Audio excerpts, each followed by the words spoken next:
د خدای پاک جل شانه د قدرت نه یو دا ده چې زیتون یې دله جوړ کړي. زیتونو تیل خو پیژنئ که نه؟ دې ګوره ډېر خاصیات دي ښه. زیتون په عربو علاقې کې دا عموما خوړلی شي، عرب ډېر استعمالوي او د دې استعمال علماء کرام فرمایي دا ډېر زیات مفید ده چې څوک د زیتونو تیل استعمالوي، او خاص کر چې بیا ورسره غوړي وي. اصل مونږ چې ورته دا خواږه غوړي وایو، دا ورسره شي نو د بیا خو سونې پر سهاګه، دا خو بیا لکه مونږ وایو نور نه لا نور، دا خو بیا نور هم ډېر بهترین ده. خو وروڼو ګوره یو کار ده، مونږ خواږه غوړي خورو، چا چې وس وي اذان له راوړي. علماء کرام فرمایي ګوره کم سړی چې د کار او د مشقت والا وي هغه له ګوره دا خواږه غوړي خوړل پکار دي. دکې الله پاک جل شانه د دې په ذریعې سره قوت پیدا کوي.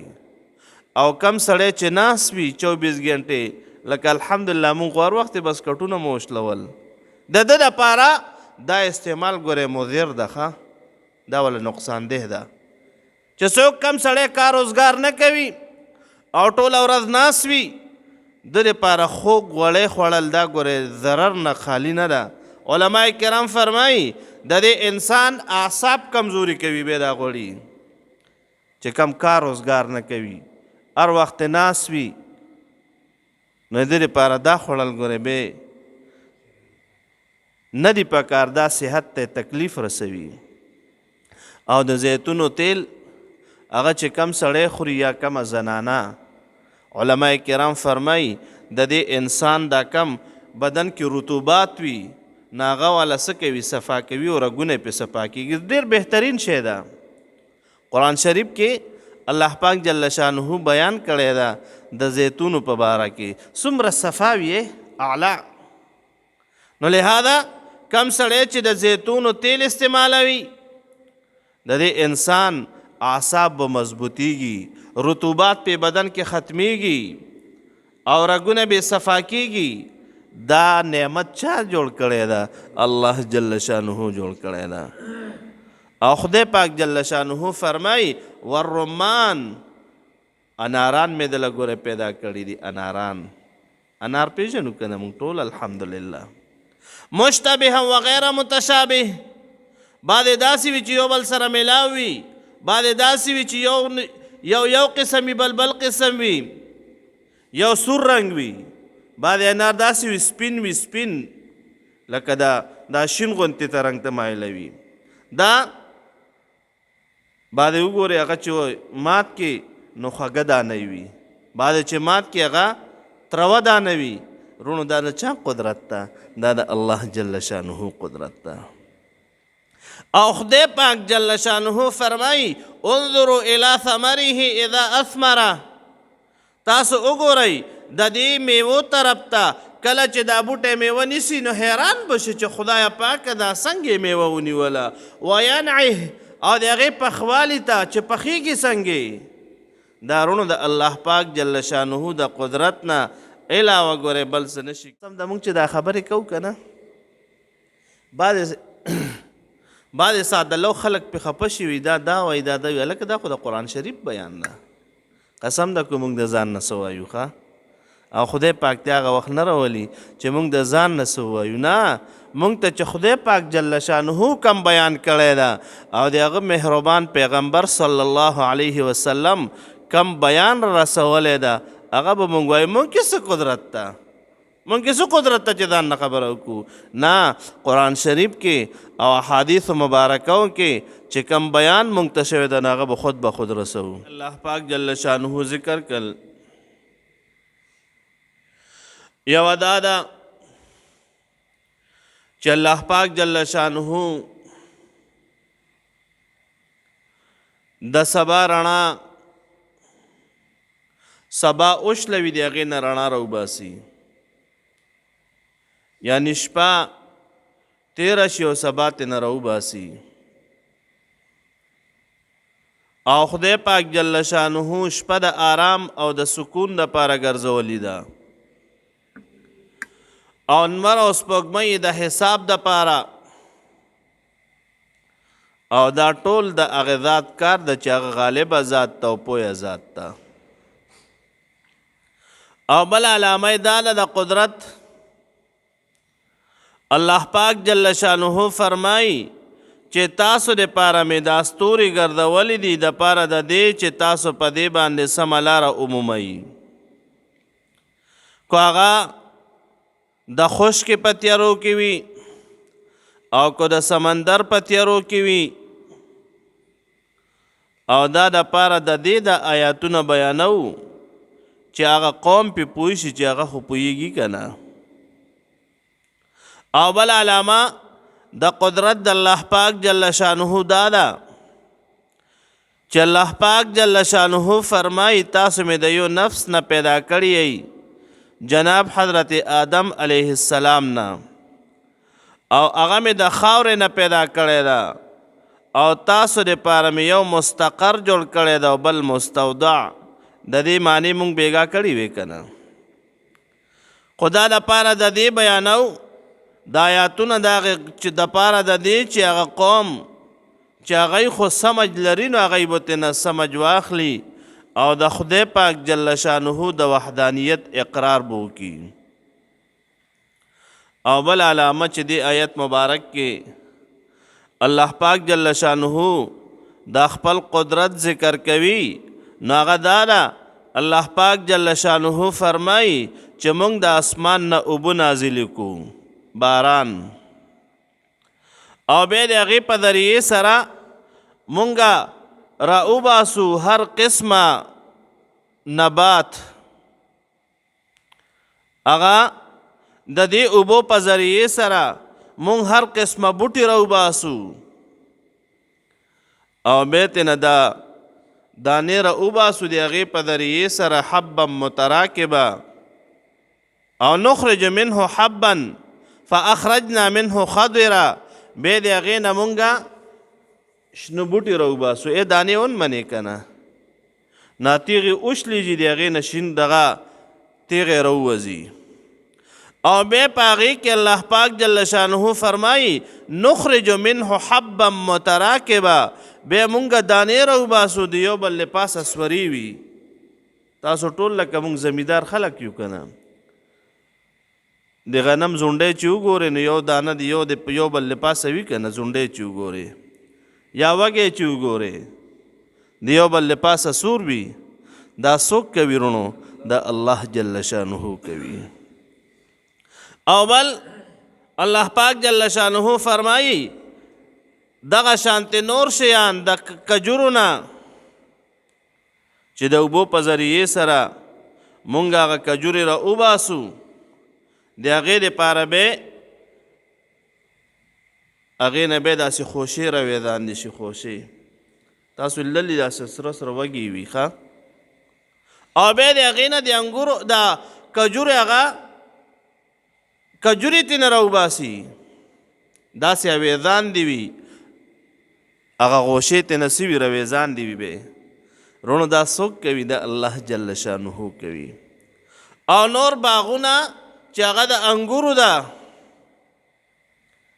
الله پاک جل شانه ګورئ د کجورو او د انګورو ذکر ډیر زیات کړی ده په قرآن شریف کې. علماء کرام فرمایي دا ولې د دې علت څه ده چې په ټولو میوو کې دا ډیر ذکر کړی ده.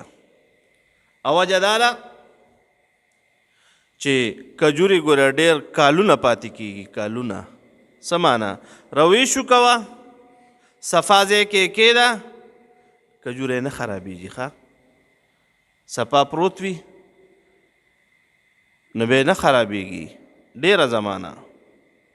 او دکه رنګې انګور هم د هغې هم وجه دا ده موسمي میوه وي هغه یو ټایم کې ختم شي، انګور تر ډېر ټایمه پورې لګې وي. د موسم نه علاوه هغه تر ډېر وخته پورې چلی. نو خدای پاک جل شانه ځکه د دې دواړو ذکر په قرآن شریف کې ډېر کړی ده. او بل د خدای پاک جل شانه د قدرت نه یو دا ده چې زیتون یې دله جوړ کړي. زیتون زیتونو تیل خو پیژنئ که نه؟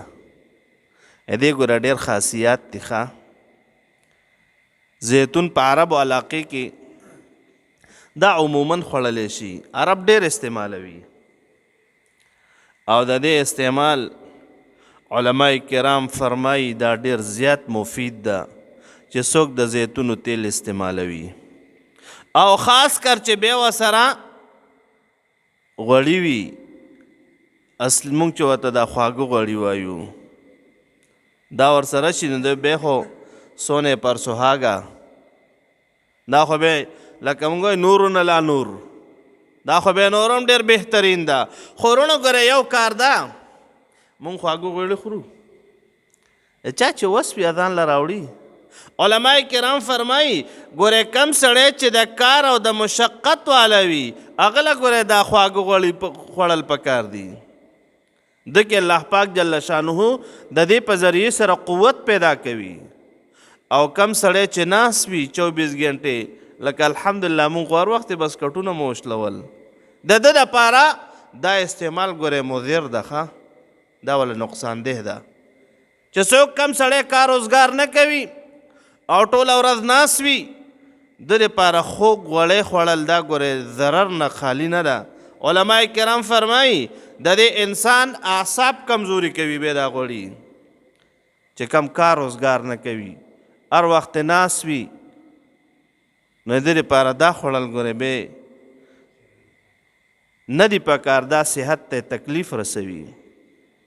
او د زیتونو تیل هغه چې کم سړی خوري یا کمه زنانه علماء کرام فرمایي د دې انسان دا کم بدن کې رطوبات وي نو هغه والا څه کوي صفا کوي او رګونه پې صفا کېږي. ډېر بهترین شی ده. قرآن شریف کې الله پاک جل شانه بیان کړی ده د زیتونو په باره کې څومره صفا وي اعلی. نو لہذا کم سړی چې د زیتونو تیل استعمالوي د دې انسان اعصاب به مضبوطیږي، رطوبات په بدن کې ختمیږي او رګونه به صفا کیږي. دا نعمت چا جوړ کړی ده؟ الله جل شانه جوړ کړی ده. او خدای پاک جل شانه فرمایي والرمان، اناران مې دله ګوره پیدا کړي دي. انار پیژنو که نه مونږ ټول الحمدلله. مشتبه و غیر متشابه، بعد داسې وي چې یو بل سره میلاو وي، بعد داسې وي چې یو قسم وي بل قسم وي، یو سور رنګ وي، بعد انار داسې وي سپین وي سپین لکه دا شین غوندې ته رنګ ته مایله وي. دا بعد وګورئ هغه چې مات کې نو خوږه دانه وي، بعد چې مات کې هغه تروه دانه وي. رونو دا د چا قدرت ده؟ دا د الله جل شانه قدرت ده. او خدای پاک جل شانه فرمایي انظروا الى ثمره اذا اثمر، تاسو وګورئ د دې میوو طرف ته کله چې دا بوټی میوه نیسي نو حیران بشي چې خدای پاکه دا څنګه میوه ونیوله. وینعه، او د هغې پخوالي ته چې پخیږي څنګه. دا رونو د الله پاک جل شانه د قدرت نه علاوه ګورې بل څه نشي کیدی. دې ذات سره چې دا کم ذات دا کار کوي نو هغه سره ګورې بل څوک شریک ونه ګڼئ. د هغه یوازې عبادت وکئ، د هغه نه یوازې امداد وغواړئ او هغه ته یوازې رونو ګورې آواز وکئ، فریاد رس هغه ذات وګڼئ او مشکل کشه هغه ذات وګڼئ چې کم ذات کې دا قدرتونه دي، دا میوې دله پخلی دي، دا میوې دله جوړې کړي دي، دا میوې دله پخوي او داسې مختلف قسم رنګارنګ میوې دله جوړې کړي دي. رونو دا د هغه ذات جل شانه نه علاوه ګورې بل چاته به آواز ونه کوي. ملات ته کوئ، ممنات ته کوئ، معزا ته کوئ. نو دا ګورې مشرکانو باندې یو ردوم ده چې تاسو ولې منات ته آواز کوئ. ما یو ځل ویلو یو سړی و هغه به وی مشرک بت ته به آواز کولو او دا به وی سونم نو یو ځل یې د خولې نه آواز ووتو یا صمد، د الله جل شانه مبارک صفت نوم د خولې نه ووتو یا صمد الله پاک جل شانه ورته آواز وکړو لبیک یا عبدی اے زما بنده وایه که نه څه وایې نو لہذا هغه ذات ته به آواز کوي چې هغه ژوندی ذات ته هغه ذات ته به آواز کوي چې لا تأخذه سنة ولا نوم چې هغه باندې نه خوب راځي نه پې پرکالي راځي هغه ذات ته به آواز کوي چې هغه همیشه دپاره قایم ذات ته او هغه ذات ته به آواز کوي چې هغه الحی القیوم ده د هغه نه غیر ګورې بل چاته آوازونه کوي قسم د موږ چې دا خبرې کوو که نه بعضې سادهلو خلک پې خفه شوي دا وایي دا وایي هلکه دا خو د قرآن شریف بیان ده قسم ده که موږ د ځان نه څه وایو ښه او خدای پاک ته هغه وخت نه راولي چې موږ د ځان نه څه ووایو نه موږ ته چې خدای پاک جل شانه کم بیان کړی ده او د هغه مهربان پیغمبر صلی الله علیه وسلم کم بیان رسولی ده هغه به موږ وایو موږ کې څه قدرت ده موږ کې څه قدرت ته چې ځان نه خبره وکړو نه قرآن شریف کې او احادیث مبارکو کې چې کم بیان موږ ته شوی ده نو هغه به خود رسوو او دا ده چې کم خلق علماء کرام وي او دین سره تعلق وي او خادمان د دین وي نو هغوی به ګوره دا کار رسوي هغوی باندې دا د هغوی فریضه ده چې دا خبرې به بیانوي او منل نه منل خو د بل چا کار ده